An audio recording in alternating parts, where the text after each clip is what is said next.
दोस्तों एक couple mat और केट न्यूयॉर्क सिटी में शिफ्ट होते हैं, जहाँ पर ये दोनों एक बहुत बड़ा घर लेते हैं। यहाँ चारों तरफ कुछ भी नहीं होता सन्नाटा के अलावा। ये दोनों उस घर की सफाई करना शुरू करते हैं। तभी मैट को एक दरवाजा दिखता है जिसकी चाबी उनके पास नहीं होती। जब ये घर के पुराने सामान में ढूंढते हैं तो इनको वो चाबी मिल जाती है। मैट चाबी से वो दरवाजा खोलता है और जैसे ही दरवाजा खुल जाता है तब सभी लाइट्स ब्लिंक होना शुरू करता है और लाइट चली जाती है। इन दोनों को कुछ समझ में नहीं आता।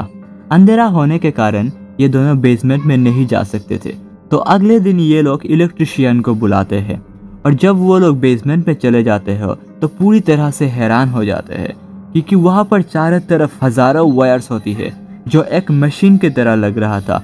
इन लोगों को कुछ भी समझ में नहीं आता। जब ये लोग उस मशीन के सेंटर में देखते हैं तो इनको एक व्हील दिखता है एंड वहाँ पर 3 छोटे छोटे लाइट्स जल रहे थे।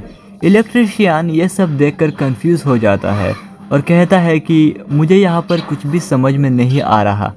जाने से पहले वो इलेक्ट्रिशियन बताता है कि वहाँ पर जो लोग पहले रहते थे उन लोगों का किसी ने मर्डर कर दिया था और बहुत वक्त से यह घर खाली था।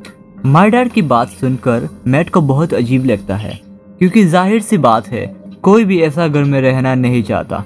मैट इस बात की इन्वेस्टिगेशन शुरू करता है और इंटरनेट से पता चलता है कि ईयर 1975 में यहाँ पर एक कपल रहता था जिसका एक लड़के ने मर्डर कर दिया, लेकिन मर्डर के पीछे का कारण किसी को पता नहीं चला एंड इन सब के बाद उस लड़के को एक मेंटल हॉस्पिटल में भेज दिया गया था। मैट इन सब बातों से थोड़ा सा डिस्टर्ब हो जाता है। अगले दिन मैट अकेले ही उस रूम में चले जाता है। मैट का माइंड परेशान हो जाता है, इसलिए वो कहता है काश मेरे पास एक वाइन की बोतल होती। और जैसे ही मैट ये कहता है लाइट ब्लिंक होना शुरू होता है और अगले पल लाइट पूरी तरह से ऑफ हो जाती है और उसके बाद अपने आप लाइट फिर से ऑन होता है। और अब जब लाइट ऑन होती है तब मैट के सामने एक वाइन का बोतल होता है। मैट उस बोतल को देखकर घबरा जाता है क्योंकि उसको समझ में नहीं आता कि ये बोतल वहाँ पर कैसे आया। अगली सुबह कैट उस रूम में चली जाती है और जब वो रूम में एंटर करती है तो देखती है कि वहाँ पर बहुत सारा कीमती सामान है। कैट को कुछ भी समझ में नहीं आता। मैट उसे कहता है कि ये एक इच्छाधारी रूम है, यानी कि जो भी तुम इस रूम में विश करोगी वो विश तुम्हारी पूरी होगी। कैट यहाँ पर अपनी जॉब के लिए विश करती है, लेकिन मैट उसे समझाता है कि जॉब नहीं, कोई ऐसी चीज़ मांगो जो यहाँ पर आ सके। कैट कहती है कि मुझे पैसा चाहिए और जैसे ही कैट ये बोलती है लाइट ब्लिंक होना शुरू होता है और जब पूरी तरह से लाइट जलती है तो वो देखती है कि रूम में बहुत सारा पैसा आ जाता है, यानी कि उस रूम में जो भी विश करो वो विश तुम्हारी पूरी हो जाती है। अब क्योंकि ये लोग अपनी सारी विशेस को पूरा कर सकते हैं इसलिए दोनों अपनी अपनी जॉब छोड़ देते हैं। वही मैट को पता चलता है कि यार 1975 में जिस लड़के ने यहाँ पर रहने वाले कपल का मर्डर किया था वो आज भी जिंदा है और वो एक जेल में है और उसको इन सब बातों से कोई फर्क नहीं पड़ता। ये दोनों अपनी इच्छाएं पूरी कर रहे होते हैं। वो हर चीज़ का डिमांड करते हैं जो इन्हें चाहिए होता है। एक दिन मैट कैट से कहता है कि हम एक बार फिर से बच्चे का प्लानिंग करेंगे, जिस पर कैट को बहुत गुस्सा आता है क्योंकि पहले भी वो लोग 2 बार प्लानिंग कर चुके होते हैं, लेकिन दोनों बार ही बच्चा पेट में ही मर गया था। इसलिए कैट ऐसा नहीं चाहती। वो दोबारा वही दर्द पेन फिर से सहना नहीं चाहती और उसके दिमाग में एक आइडिया आता है। कैट उस रूम में एक बच्चे का विश मांगती है। अगले ही पल उसके पास एक छोटा बच्चा होता है। मैट घर पर आता है और बच्चे को देखता है और उसको पता चलता है कि ये बच्चा विश करके उस रूम से मिला है, जिस पर वो कैट को डांटता है और कहता है कि इसका अंजाम क्या हो सकता है, हमें कुछ नहीं पता। वो अब उस आदमी से मिलने जाता है जो जेल में है, जिसने 1975 में घर में रहने वाले कपल का मर्डर कर दिया था। अब उस आदमी को पता चलता है कि मैट उसी घर में रहता है, तो मैट से कहता है कि जितनी जल्दी हो सके वहाँ से निकल जाओ। जिसके बाद मैट अपने घर के लिए निकल जाता है। रास्ते में अपने गाड़ी में पेट्रोल भरवाता है और जब वो पैसा निकालने के लिए जेब में हाथ रखता है तो देखता है कि जेब में पैसा है ही नहीं। उसको कुछ समझ में नहीं आता। वो घर वापस आता है और उसके पास जो भी पैसा होता है उसको विंडो से बाहर फेंकता है और जैसे ही पैसा बाहर आती है वो अपने आप ही हवा में गायब हो जाते हैं। यहाँ पर हमको ये पता चलता है कि इस घर की कोई भी चीज़ अगर तुम घर से बाहर लेके जाओगे तो वो चीज़ हवा में गायब हो जाती है। मैट को इसके पीछे का कारण बिल्कुल ही समझ में नहीं आता। इसीलिए वो रूम की दीवारों को तोड़ना शुरू करते हैं, लेकिन दीवारों के पीछे वायर्स के अलावा कुछ भी नहीं था। मैट का समझ में आता है कि यहाँ पर जो कुछ भी हो रहा है वो गलत हो रहा है।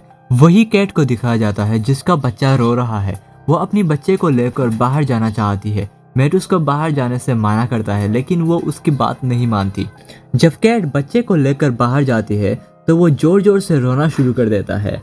उस बच्चे का स्किन लाल होना शुरू होती है और अगले ही पल बच्चे की आवाज शांत हो जाती है और कैट की चिल्लाने की आवाज आती है। मैट बाहर जाकर उसको अंदर लेकर आता है, जहाँ पर हमें दिखाया जाता है कि वो नवजात बच्चा जो बहुत छोटा था वो एक 7 साल के लड़के में परिवर्तित हो चुका था।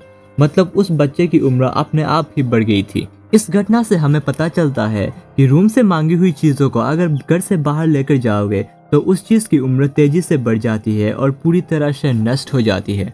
इन सब से पता चलता है कि अब इनका जो बच्चा है वो कभी घर से बाहर नहीं जा सकता।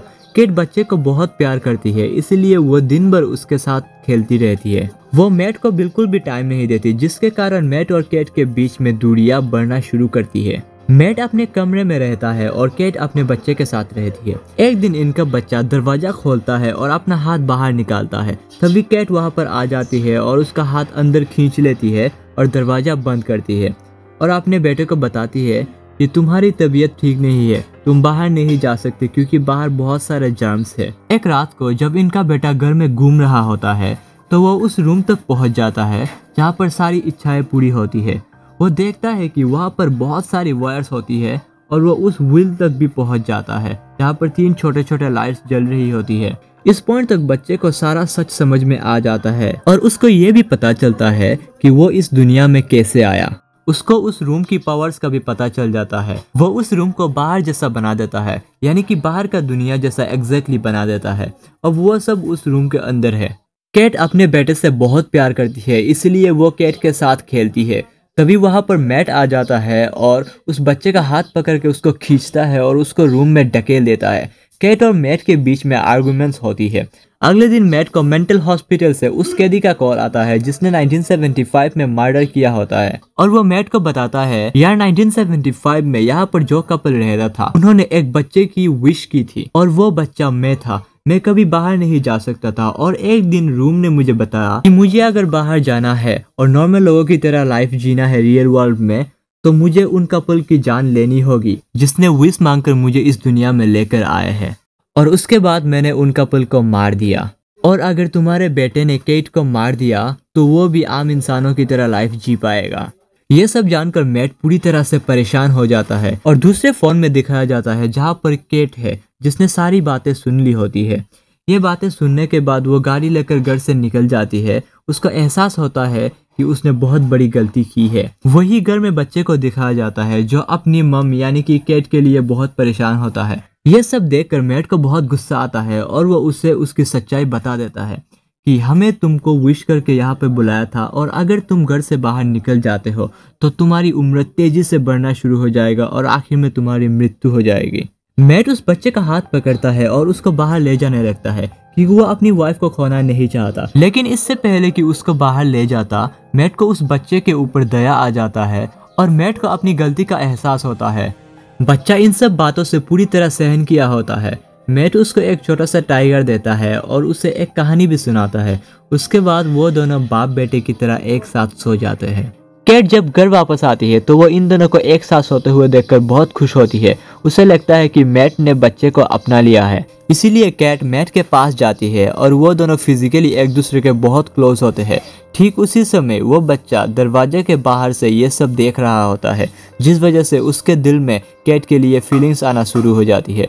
अगले दिन ये बच्चा जानबूझकर घर से बाहर जाता है और जब घर के अंदर आता है तो वो एक जवान लड़का बन गया होता है।